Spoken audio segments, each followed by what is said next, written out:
হাসির দুনিয়ায়, মজার দুনিয়ায়, গোপাল ভাঁড়ের দুনিয়ায় যেতে আপনারা তৈরি তো? আজকে আমাদের গল্পের চ্যানেলের উপস্থাপনা হলো দোসরা মনিব নামক গল্পটি। বন্ধুরা, গল্পটি হয়ে চলেছে দারুণ হাসির এবং মজাদার, তাই আর অপেক্ষা কিসের? চলো দেরি না করে আজকের এই সুন্দর গল্পটি শুরু করা যাক। দোসরা মনিব। একদিন এক জরুরি কাজের জন্য রাজা গোপালকে ডেকে পাঠালেন।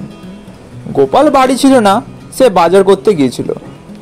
বাজার থেকে এসে শুনতে পেল রাজবাড়িতে রাজার হুকুম যে ঠিক সময়ে সবাই হাজির হওয়ার জন্য।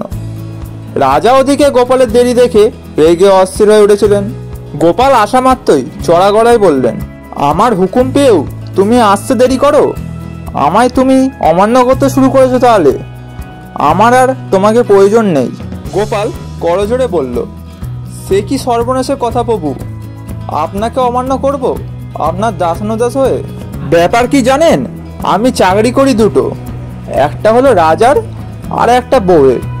বউয়ের বাজার না করলে রেগে ঢোল, আর তাহলেই রাজার বয়স্যগিরিতে গোল হয়ে যায়। যদি বউকে আপনি মাথা মুড়িয়ে ঘোল ঢেলে দেশ থেকে বার করে দিতে পারেন দিন মহারাজ, তাহলে ডবল চাকরির ঝামেলা আর ধকল থেকে রেহাই পেয়ে আমি এক মনে রাজসেবায় আত্মনিয়োগ করতে পারি। এছাড়া আমার কোনো উপায় নাই মহারাজ। গোপালের কথার ঢং দেখে রাজার রাগ উবে গেল। তিনি হো হো করে হেসে উঠলেন। সবাই আর সকলেই মহারাজের হাসিতে যোগ দিতে ভুল করল না। চলো বন্ধুরা, আজকে আপনাদের একটি গল্প থেকে প্রশ্ন করা যাক। গোপালের বাড়ি না থাকার কারণ কি ছিল? অপশান ক, বাজার যাওয়া। অপশান খ, মাছ ধরতে যাওয়া। উত্তরটি অবশ্যই কমেন্ট করে জানাবেন।